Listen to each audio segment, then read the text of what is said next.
হাসির রাজা, জ্ঞানের রাজা, রসিক রাজা।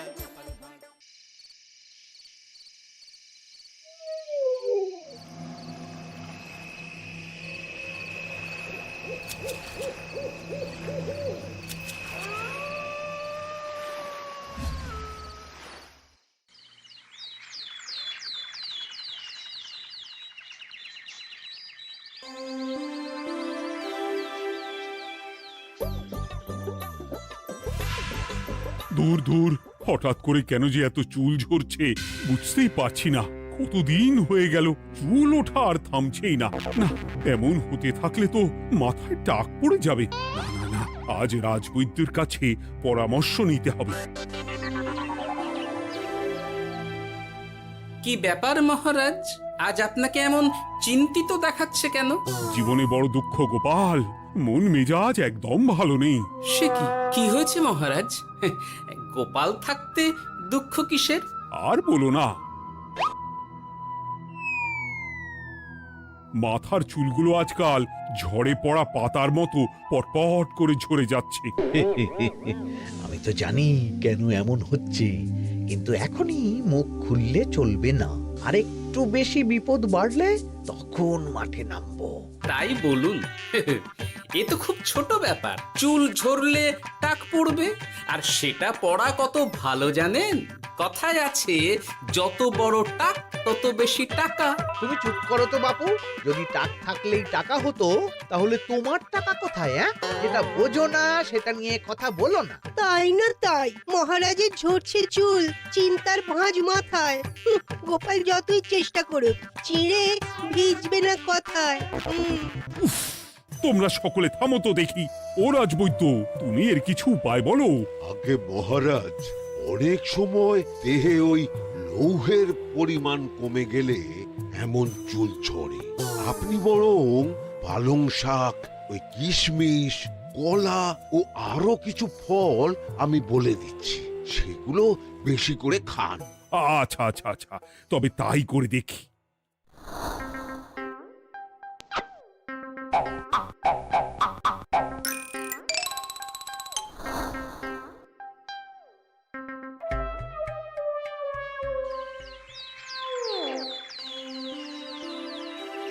ও রাজবৈদ্য, তোমার কথা মতো শাক পাতা ফলমূল সবই তো খেলাম, চুল ঝরা বন্ধ তো হলোই না। তো জানতামই এমন হবে। কিন্তু মহারাজ, এমনটা তো হওয়ার কথা নয়। কিন্তু হচ্ছে তো। আরে আমার সাধে চুল, কোথায় চলে গেলি সব? এর জন্য তুমি দায়ী। তুমি এর জন্য শাস্তি পাবে বৈদ্য।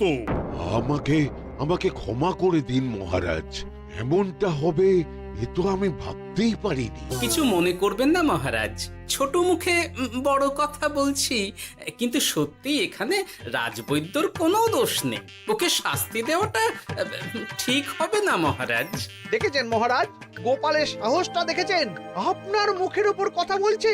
তা বলি, তুমি যখন এতই বোঝো, তাহলে নিজেই একটা আস্ত লোহা খেয়ে দেখো না, তোমার মাথায় চুল গজাচ্ছে কিনা। ঠিকই আছে, এসব মূর্খের মতো কথা কেবল আপনার থেকেই আশা করা যায় মন্ত্রী মশাই। মহারাজ, আপনি বিচক্ষণ মানুষ। আমার শুধু অনুরোধ, আরেকবার ভেবে দেখবেন। ঠিক আছে, রাজবৈদ্যকে আমি শাস্তি দেব না, কিন্তু সকলের জন্য আমার একটা ঘোষণা আছে। কি ঘোষণা? আমার এই কঠিন সমস্যা যে দূর করে দিতে পারবে, তাকে আমি বিশেষ পুরস্কারে ভূষিত করব। এই তো পেয়েছি। এই সুযোগ কোনোভাবেই হাতছাড়া করা চলবে না। এবারের সমস্যাটা সত্যি বেশ কঠিন। কি করলে যে মহারাজের চুল পড়া বন্ধ হবে সেই উপায় মাথাতেই আসছে না। হঠাৎ করে কেন যে এমন হলো কে জানে।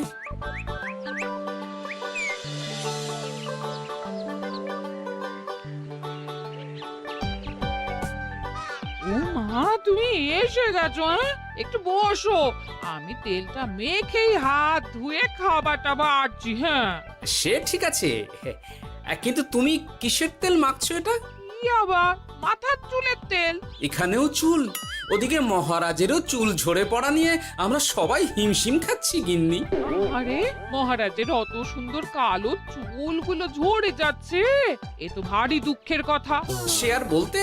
ওই জন্যই তো আমি বাবা মাথায় এই জড়িবুটি তেল মাখি।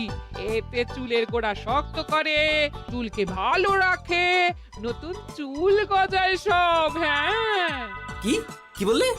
নতুন চুলও গজায়? সত্যি? হ্যাঁ, বাহ, তাহলে আর চিন্তা কি? আমাকে এই তেলটা একটু দিতে পারবে গিন্নি? মহারাজকে দিয়ে আসি। উনি বলেছেন যে ওনার সমস্যা দূর করতে পারবে তাকে উনি পুরস্কার দেবেন। ওমা, এই তাই নাকি? এ তো দারুণ ব্যাপার গো। নাও নাও নাও, তেলখানা নিয়ে মহারাজকে কাল দিয়ে এসো তাহলে। আর জানিয়ে দিও, দিনে 2 বার কিন্তু তেল মাখতেই হবে। হ্যাঁ, আচ্ছা, ঠিক আছে।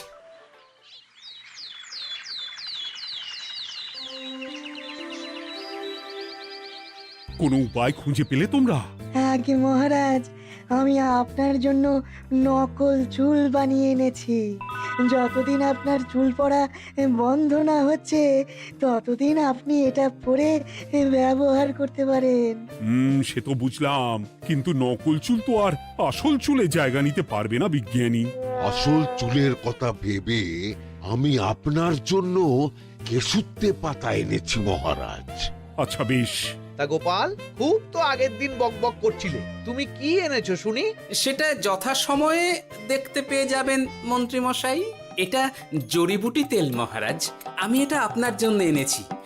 এতে নতুন চুল গজায় আর চুলের স্বাস্থ্যও ভালো হয়। আমার গিন্নিও ব্যবহার করে এটি, তবে দিনে 2 বার করে মাখতে হবে, তাহলেই ভালো ফল পাবেন মহারাজ। বাবা, তাহলে তুমি কেন মাখো না? আচ্ছা, আপনার সমস্যাটা ঠিক কোথায় বলুন তো মন্ত্রী মশাই? মহারাজের জন্য কিছু আনলেও কথা শোনান, না আনলেও কথা শোনান। সত্যি তো মন্ত্রী, কেন তুমি সব সময় গোপালের পিছনে পড়ে থাকো বলো তো? এরা তো তাও সবাই কিছু না কিছু আমার কথা চিন্তা করে এনেছে, তুমি তো সেটাও করনি। না, আসলে মহারাজ, আমিও ভাবছিলাম আপনার কথা, কিন্তু থাক, বুঝেছি।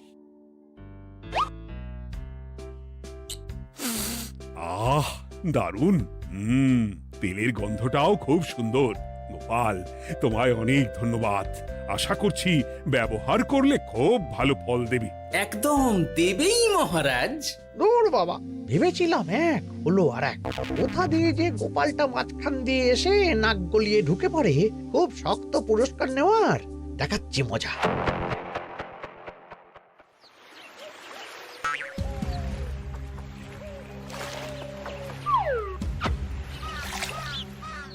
এবারে গোপালের তেল দিয়েই সব কিছু তোলপাড় করব।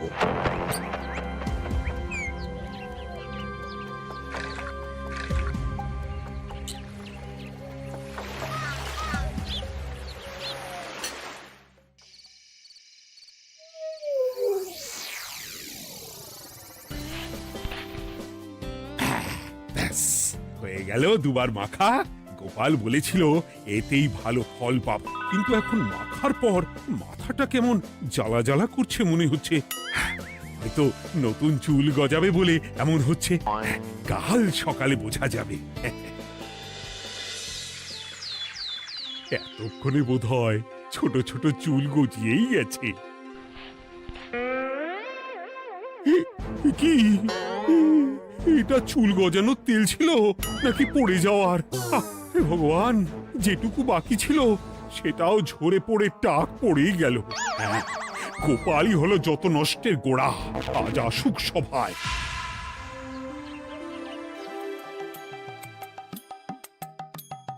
এই যে এখন এলেন উনি।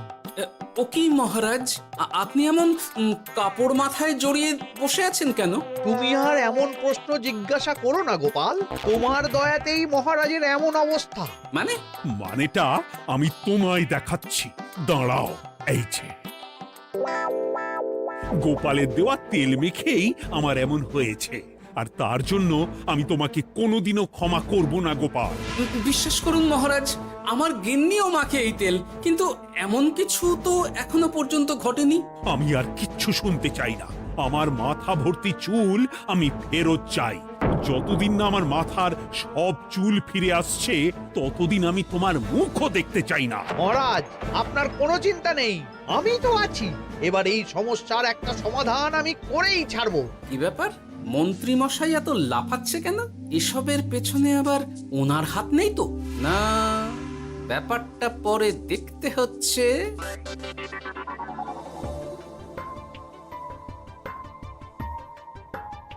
আমি বলি কি মহারাজ, এই সময়টা বরং আপনি নকল চুলটা মানে মানে পর চুলা ব্যবহার করুন। হ্যাঁ, অগত্যা কিছু তো একটা গন্ডগোল আছেই। গিন্নিও তো রোজ মাথায় তেল মাখে, কই এমন তো হয় না। মন্ত্রী যদি কিছু করেও থাকে তাহলেও হাতে নাতে ধরবো কিভাবে? ও কি গো গোপাল দাদু, এখন এই সময় তুমি রাজসভা ছেড়ে এখানে? তোদের দাদু আর রাজসভায় যাবে না রে? কি বলছো গো? কেন? আর কেন, বিনা দোষে এমন শাস্তি। তোমায় শাস্তি দিয়েছে?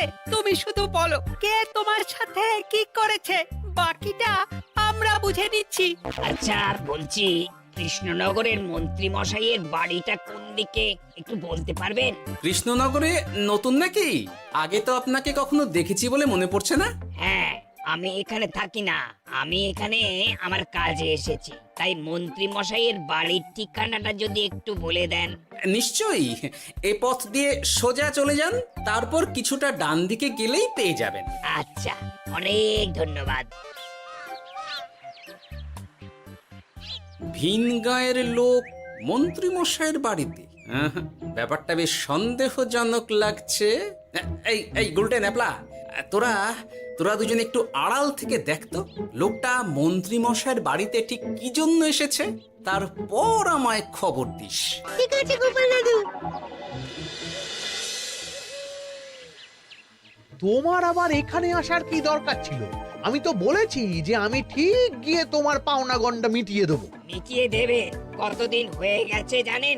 দেখো, হয় আমার কীটনাশক আর সার সব ফিরিয়ে দিন, নয়তো আমার জিনিসের দাম মিটিয়ে দিন। কীটনাশক, সার আর কি করে ফেরত দেবো বলো? ও তো সব পুকুরের জলে মিশে গেছে। ওসব আমি জানি না, আমার পাওনা গন্ডা মিটিয়ে দিন, ব্যাস। চল চল, এখনই তাহলে গোপাল দাদুকে গিয়ে সব জানাই। হ্যাঁ, চল চল। দাদু, ও গোপাল দাদু, তোরা এসে গেছিস? আয় আয় আয় আয় আয়।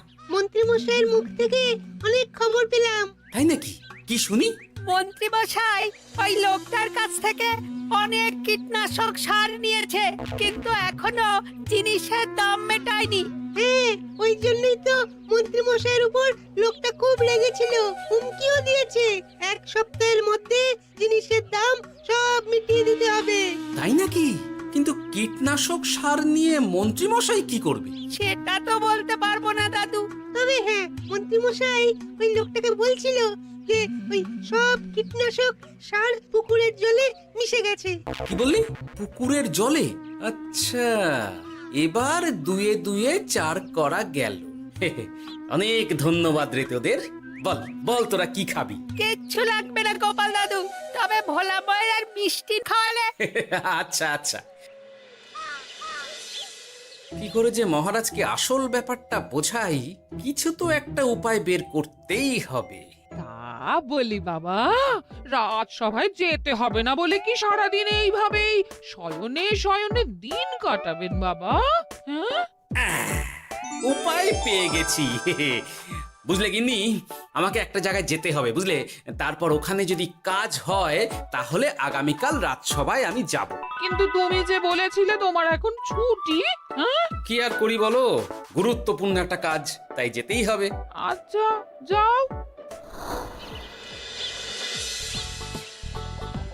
ওই গো বিজ্ঞানী, আরে গোপাল যে, বলো। এই এই যে বিজ্ঞানী, একটা বিশেষ দরকারে তোমার কাছে এলাম, বুঝলে? হ্যাঁ, বলোই না। আচ্ছা, এই দূষিত জলকে কিভাবে আবার পরিশুদ্ধ করে বলতে পারবে? কেন পারবো না? এই জলের মধ্যে একটু চুন আর ফটকিরি দিয়ে দিলেই জল আবার দূষণমুক্ত হয়ে যাবে। তবে ওগুলো দেওয়ার পর কিছুদিন সেই জলকে ব্যবহার করা বন্ধ রাখতে হয়। হ্যাঁ, আচ্ছা আচ্ছা, অনেক ধন্যবাদ, আসি তাহলে। হ্যাঁ,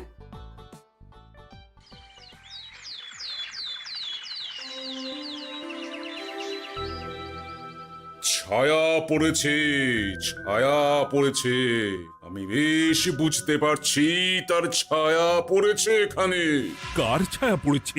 আজকাল তোর মাথা থেকে অনেক চুল ঝরে পড়ছে, তাই না? আগে হ্যাঁ সাধু বাবা, আপনি একদম ঠিক কথা বলেছেন।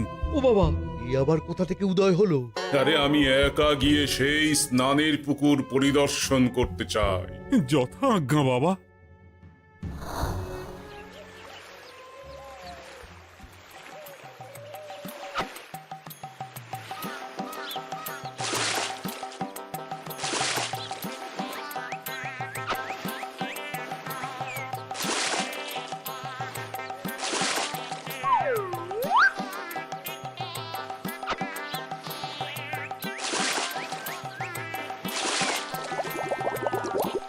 যাক বাবা, মোটামুটি সপ্তাহখানেক এভাবে থাকলেই পুকুরের জল আবার আগের মতো পরিষ্কার হয়ে যাবে।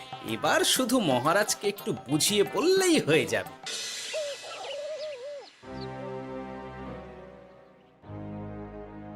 কি বুঝলেন সাধু বাবা? আমার অনুমানটাই ঠিক ছিল। পুকুরের জলে কালো ছায়া পড়েছে, কুদৃষ্টি পড়েছে, তাই এমন হচ্ছে। সে কি? কি কালো ছায়া? যত সব বাজে কথা। জল দূষণ করলাম আমি, আর দোষ পড়ছে কালো ছায়ার উপর। তাহলে এখন কি হবে? চিন্তার কোনো কারণ নেই। আমি মন্ত্রপুত ভস্য ছড়িয়ে দিয়েছি। 1 সপ্তাহ ওই পুকুরের জল স্পর্শ তো দূর, পুকুরের কাছেও যাওয়া নিষেধ। তাহলে আমার মোহরের কি হবে? যথা আজ্ঞা সাধু বাবা। ও কি, তাহলে মহারাজ এতদিন স্নান করবেন কোথায়? সে কথা কাউকে চিন্তা করতে হবে না।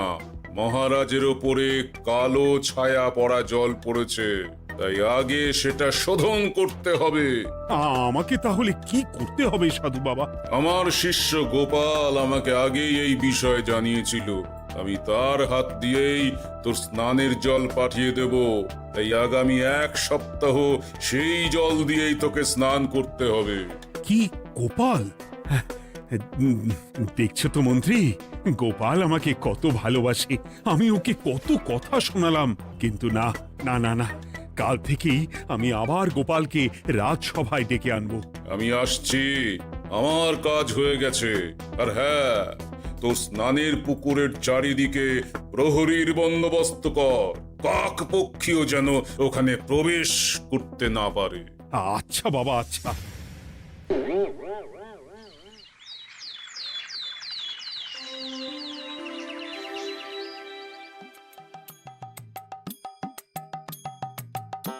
গোপাল, তোমাকে আবার এখানে দেখতে পেয়ে আমার খুব ভালো লাগছে। তোমার গুরুদেব গতকাল এসেছিলেন, কিছু মনে করো না। না বুঝেই তোমাকে অনেক কথা শুনিয়েছি। না মহারাজ, আমি জানি আপনি আমাকে খুব ভালোবাসেন, তাই আমি কিছু মনে করিনি মহারাজ। এই নিন, আমি আপনার স্নানের জল এনেছি। হ্যাঁ হ্যাঁ, দাও দাও দাও।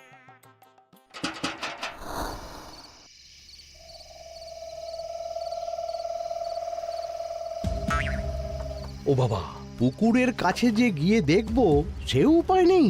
চারপাশে প্রহরীতে ভর্তি, তাহলে কি সত্যি সত্যি কালো ছায়া পড়েছে? ভালোই হলো, পাওনাদারকে বলে দেবো কীটনাশকটা জালি ছিল। হি হি।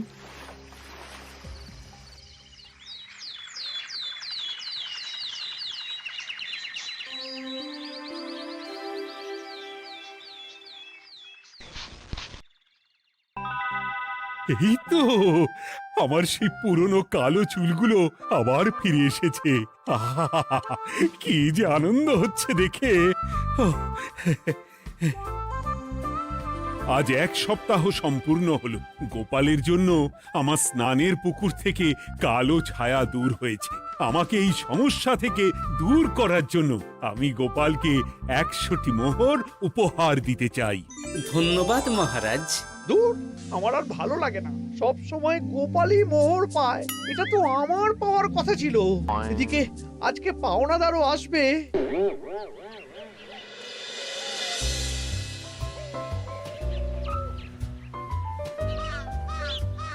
গোপাল দাদু, ওই লোকটা এসে গেছে। আচ্ছা, আসছি। এটা তো মন্ত্রীর বাড়ির দিকে রাস্তা। আমরা তাহলে ওদিকে এদিকে কেন যাচ্ছি গোপাল? আপনার পুকুরের আসল রহস্যটা কি সেটা আপনি জানবেন না মহারাজ? মানে নিজের চোখেই দেখুন, তাহলে বুঝতে পারবেন। আর একটু সময় দাও আমায় ভাই, এমনিতেও তোমার কীটনাশক কোনো কাজের নয়। কি এখন এসব কথা? আর একদিনও সময় দিতে পারছি না। একটু বোঝো, একটু। সব আমি মহারাজের পুকুরের জলে মিশিয়ে দিয়েছি।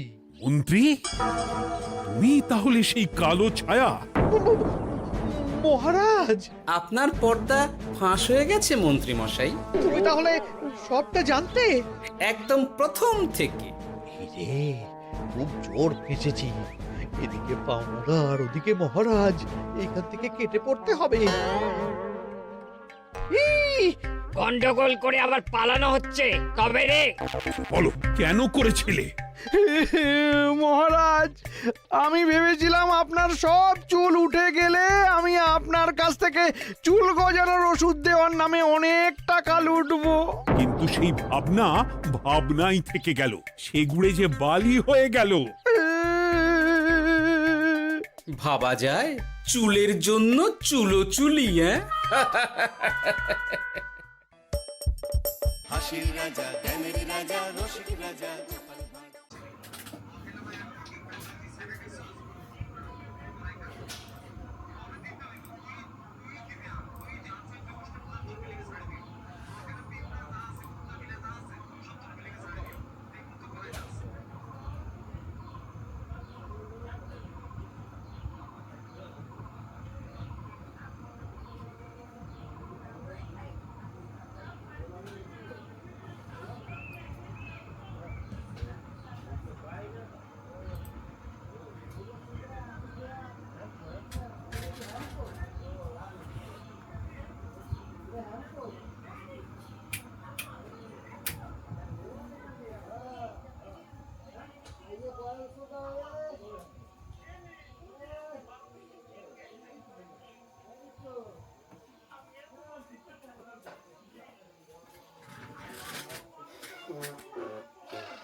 ব্যস্ত নাকি?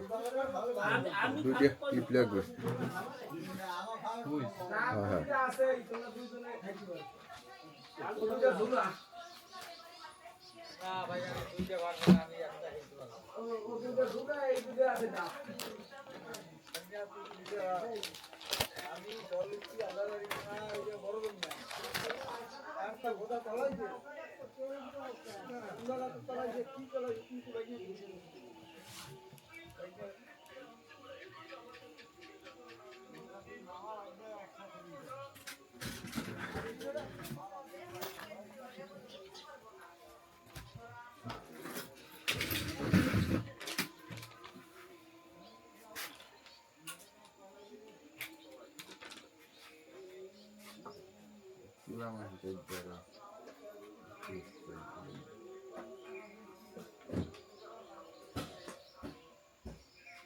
ভালো লাগবে।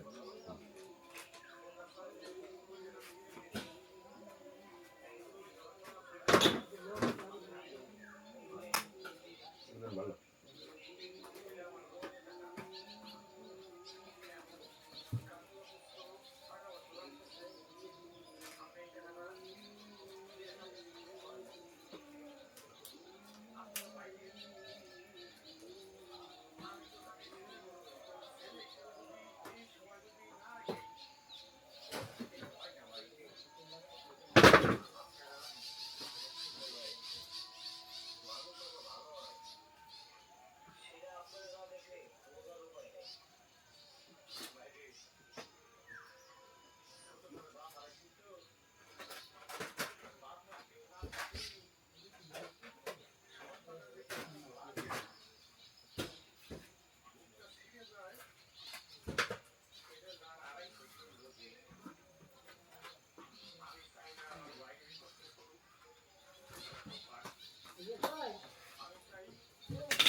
গ্যাসের উপর দিয়ে আমার সাইড গ্যাসের উপর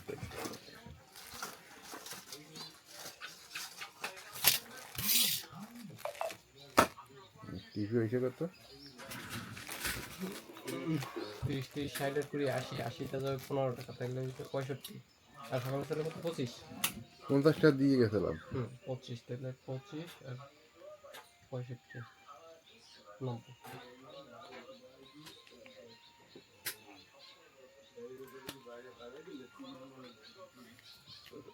লাইন চলে বাল্ব এই খুলকে মুলকে কি হচ্ছে এই লাইন চলে না, খুলকে মুলকে কি হচ্ছে তুই গেছে কারণটা তো তারে দোষ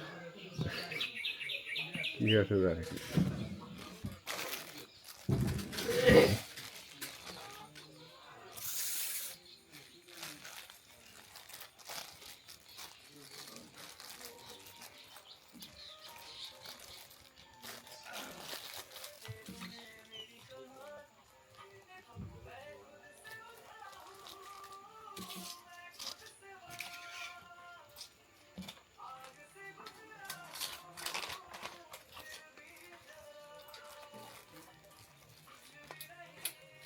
এগুলোর মধ্যে একদম হানকে দেয় বেশি নাকি?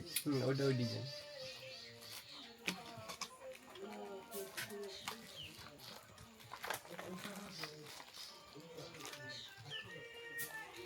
আমার তো লাগানি সব হচ্ছে অল্টারনেটটা লাগানি। এটা এয়ার ম্যাটেরিয়াল, মেঘনা কোম্পানি। এটাও বল।